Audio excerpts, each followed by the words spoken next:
Usap-usapan online ang video na kuha ni Cavite 4th District Representative Kiko Barzaga habang tinatanong si House Majority Floor Leader Sandro Marcos tungkol sa kanyang tsuhi na si dating House Speaker Martin Romualdez. Sinaway naman ni House Deputy Speaker Janet Garin si Barzaga. Saksi si Tina Panganiban Perez.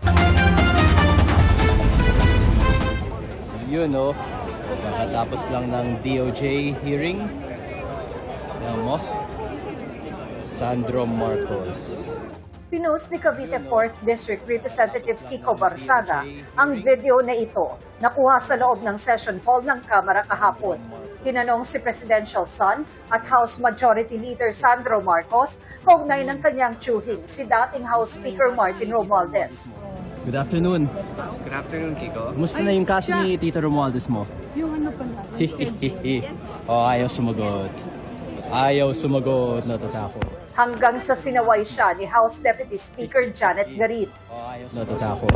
Huwag ganyan, boss. Huwag ganyan. Nagalit na si Rep Garin. Then he was poking his phone on my face. So sabi ko, huwag kang ganyan.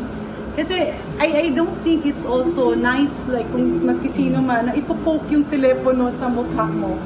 Kasi nag-uusap kami ng iba. Sabi ni Garin, nag-sorry raw si Barzaga sa kanya.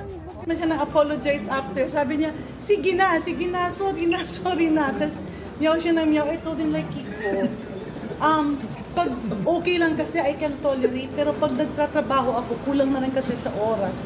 Give me the time and the flexibility to work. Hininga namin ang pahayag si Barzaga pero wala pa siyang tugon. Sinisikap din namin una ng pahayag si Marcos. Pansin naman daw ni Garin. Mahilig talaga siyang mag-video ng mga kasamahan niya, no? And kanina nga, dyan nga naman, nag-iingay siya. Pinapabayaan na lang namin kung nag-iingay siya or whatever, may mga sinasabi siya, minsan mga foul words, no, sa mga kasamahan. At baka mamyaw. Dati nang sinampahan si Barzaga ng ethics complaint dahil sa kanyang mga ikikilos.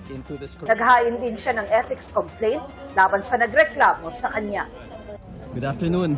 Para sa GMA Integrated News, Tina Panganiban Perez, ang inyong saksi. Mga kapuso, maging una sa saksi. Mag-subscribe sa GMA Integrated News sa YouTube para sa iba't ibang balita.